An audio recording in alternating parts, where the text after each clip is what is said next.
I'm home. The lights were turned off and my voice was the only sound at the darkened doorway. Before I knew it, I came home tired from work. Betty is my wife and Casey is my daughter. I never heard them say even a single word of welcome home. On the contrary, both of them are glued to the TV. They don't even turn around. They don't even return the minimum greeting. I'm always disappointed when they treat me like I'm invisible. Only my pet dog came up to me wagging his tail. My daughter got this dog because she said, "I will definitely take care of him." But it ended up being me who took care of it, taking him outside to relieve himself and walking him. My name is Mark. On weekdays, I work as a construction worker, and on weekends I help my brother who has taken over the family farm. I'm a normal, middle-aged man who is about to retire. But there was a time when my family was poor and I couldn't go on to higher education. My last education was junior high school. In other words, I am still a middle schooler. "Is there any dinner left?" I said to my wife, and she stared at me. "I'm in the middle of something. There's something in the fridge. Just go ahead and eat it." With that, she was back to watching Korean dramas. I sighed. Maybe it's better that she gave me that kind of answer today. On days when I work late, she sleeps with all the lights in the house turned off. In the morning, she doesn't get up until late, so I prepare breakfast. I don't know how long it's been like this. I've worked so hard for my family all my life. I feel so empty that my family doesn't even pay attention to me. It wasn't like this in the past. When we were first married, if I caught a cold and developed a fever, they were worried about me and nursed me tenderly and made me porridge. Now she only tells me not to pass it on to us. My wife's first priority is herself and our daughter, then our pet dog. I'm not second or third. I'm sure the dog eats higher quality food than I do, but she makes me clean the toilet because it's dirty and smelly. And since neither my wife nor my daughter goes out and takes the dog for walks because they don't want to get sunburned, I do it for them. I eat what's left in the fridge. Even if I microwave it to make it warm, it still tastes bad. I met my wife Betty at the year-end party for the construction company I work for. She was one of the temporary companions, and I fell in love at first sight. I confessed my feelings on the spot, and we ended up getting married. Betty was divorced and had a young daughter, Casey. The other man cheated on her. He left Betty and Casey and went out with his mistress. I felt sorry for Betty. I decided to take good care of Casey after he left her. I think things were going well for the first few years. My daughter Casey took to me like a true father and daughter relationship, and we were happy. However, after about 3 years into our marriage, Betty gradually revealed her true colors that she had been hiding. She started saying that my salary was not enough. Even though I graduated from junior high, I earn a fair amount of money because I do manual labor. I'm also certified to drive heavy machinery. I work diligently and have a number of subordinates, and yet Betty says, "This is not enough at all. I became a wife of a middle school graduate like you. You have to give me more luxury. Wouldn't you rather have a young and beautiful wife? Women cost a lot of money, so you better go out and earn it." She demanded that I work harder. My wife made fun of me because she graduated from high school and she is younger than me. It's true that I am 5 years older than her. But when we were in school, it might have been a big difference in age. But as an adult, I think it's just a matter of 5 years difference. When I retorted, "But I want to take weekends off from work to play with Casey," Betty looked down on me and scoffed. "You know, if an old man like you and a pretty girl like Casey were together, I'm sure they'd be reported as a suspicious person." "No, of course not. We're family." I was filled with frustration. I retorted, and this time my daughter Casey looked at my wife. She said, "He's not my real father. He's tanned and black and looks like a cockroach. I don't want to be with you," she told me. I was shocked, like I had been struck by lightning. I might have been the only one who thought we were doing well as a family. My mind went blank. I later found out that I was blackened by the earthly burns and smelled poor, and my wife had badmouthed me to the bottom of the barrel. She also said that I wasn't her real parent and a lot of other things. It's true that both Betty and Casey are fair-skinned beauties. I'm working outside in the hot sun. I endure the sizzling heat, sweating like a waterfall. I work for my family. I can't help but get all tanned. "Go make some money for us. That's your job. You said you would never give us a hard time and that you would support us both for the rest of our lives." As if to make matters worse, she brought up my proposal from the other end of the line. I bit my lip. I had indeed said it. It's true, I made that promise and we got married. But that's a bit of a different story. It was at this point that I finally understood why her ex-husband ran away from her. No, she was working as a companion. I confessed my love at first sight, but to be honest, a beautiful woman like Betty wouldn't marry a junior high school graduate like me. Somewhere in the back of my mind I was thinking that. But I was too happy with the life I'd managed to acquire. I pretended not to notice. Betty never once told me that she loved me. What Betty needed was a convenient remarriage partner who would be a source of money. She didn't marry me because she loved me. I was so shocked that I considered divorcing her. After all, I still had no children with Betty. I really wanted to give Casey a younger sister or brother. But until now, we have not been blessed with any children. Betty refused to have sex with me at night, and I found myself having no nightlife at all. I didn't want to bow down to someone who looked down on me and have a relationship with her. In a way, this was an opportunity. When I got married, I adopted Casey. She was not my biological child. I had married a woman I fell in love with and sworn to be responsible for her for the rest of my life. But it's hard and uninteresting to be treated like an ATM. However, when I consulted a lawyer, he told me that it would be difficult under the current circumstances. It's not like my wife has been cheating on me or having an affair, and this level of infidelity does not qualify as a serious reason. I thought that my wife's treatment of me as an ATM was a serious reason, but I guess not. On my way home from the lawyer's office, I made a rare stop at a pub. I drank a lot of sake and went home. I don't remember much, but I think I told my wife what I had talked about with the lawyer. I see, and a smirk on her face. Maybe that was the defining moment. I gave up on the divorce and just ran away to work. At work, my colleagues treated me like a human being. If I work hard, I get some results. My wife and daughter complained that I stay home on weekends. I started helping my brother farm. Farming is labor and energy intensive. I was welcomed with open arms and was very happy. As the months went by, Casey grew up. She was becoming more and more like my wife. She is fair-skinned and beautiful on the outside. But she is a cold person who takes it for granted that others are devoted to her. After graduating from a private high school, she became an NEET. Every day with my wife is like Sunday. She rarely speaks to me and glares at me when we make eye contact. I want to say to her, "Who do you think you owe your life to?" But I'm not going to put up with that because it would just get us into a fight. She seems to be looking for a marriage, but she can't find anyone because she's too idealistic. One day, when I was about to retire next month, my wife said to me, "Hey, of course you're going to be rehired after retirement, right?" I said, "No, it's too hard to do manual labor anymore. I'd like to take it easy now, with my wife and daughter by my side. I've been working like a cart horse for decades without a break. I'd like to take some time off."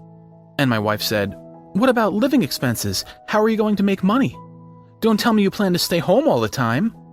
She asked me in a bloodthirsty tone. I was actually planning to do something after I retire. I blithely replied, "Why don't you just live on a pension?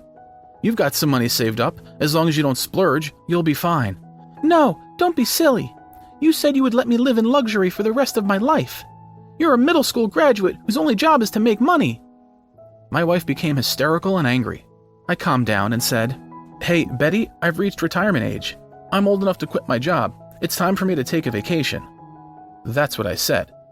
"I'm not kidding. You don't need a vacation. If you're going to be like that, I've got some ideas of my own." She glared at me and stomped out. Another few weeks passed, and last week I retired without incident.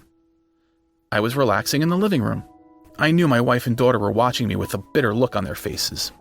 But I ignored it because it was my house and my wife was in a good mood. She said, "Casey might be able to marry a man she met on a marriage activity site. He's a handsome CEO from a top university," she said. I didn't think anything of it.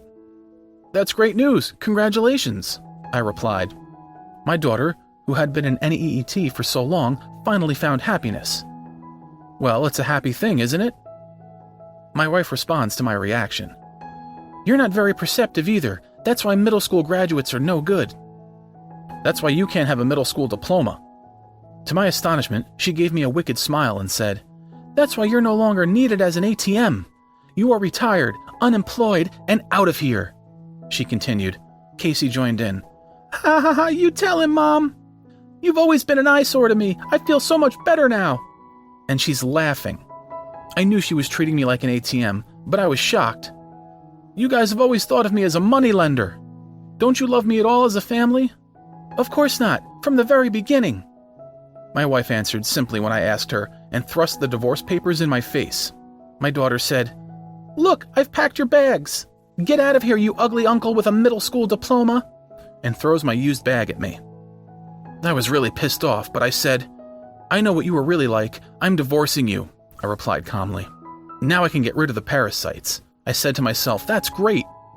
Well, we've been supporting you all this time. We'll take all your severance pay, my wife said brazenly. Fine, we'll get a lawyer and put it in writing, I calmly replied. Casey says, Don't ever show your face in front of us again. We are strangers from now on.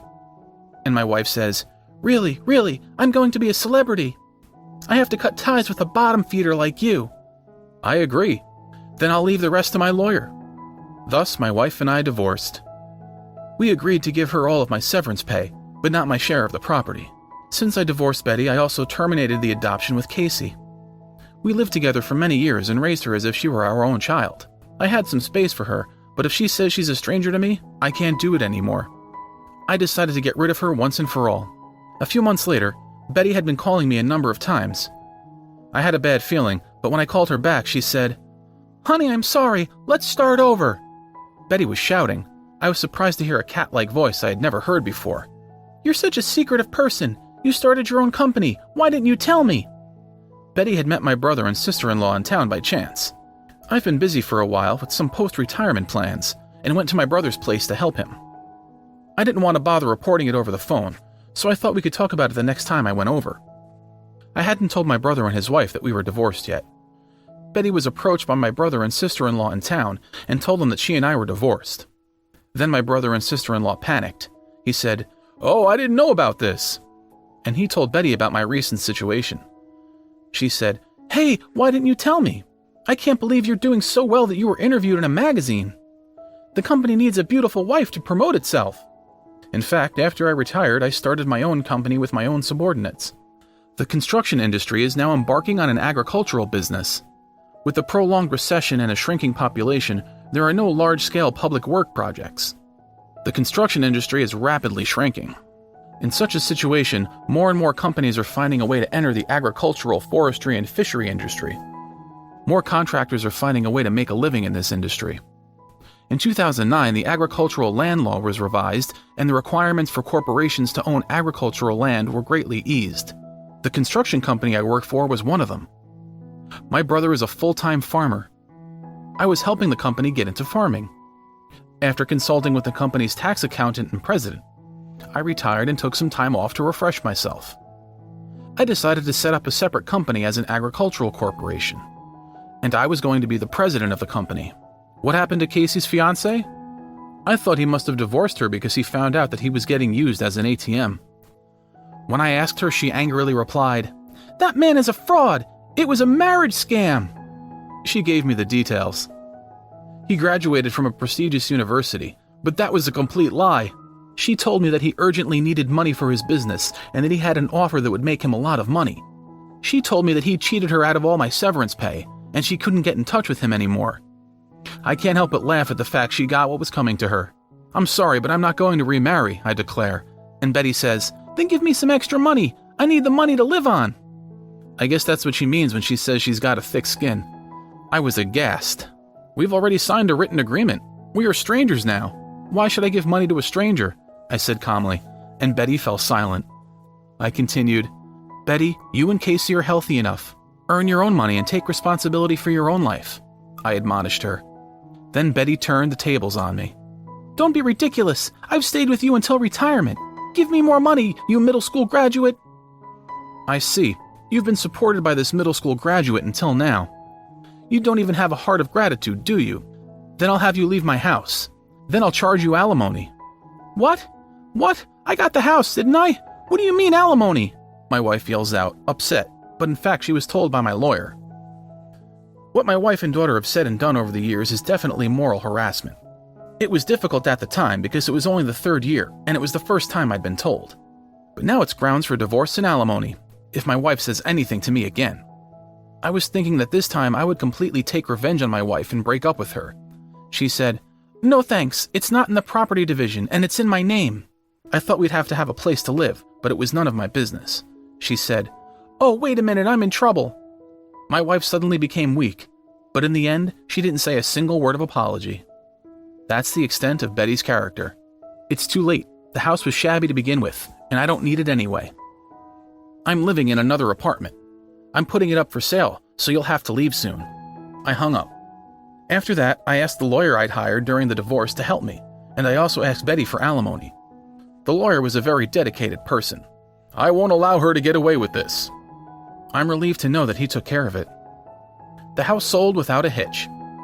They left reluctantly. They pushed their pet dog on me, saying they didn't want it. He hadn't been walked for a long time because I was gone. When he saw me, he was overjoyed and cuddled up to me. I told the dog, "From now on, I'll take good care of you for the rest of your life." I wish I could have lived a normal and happy life as a family member like this dog. It's a little disappointing to think that, but they both got what they deserved.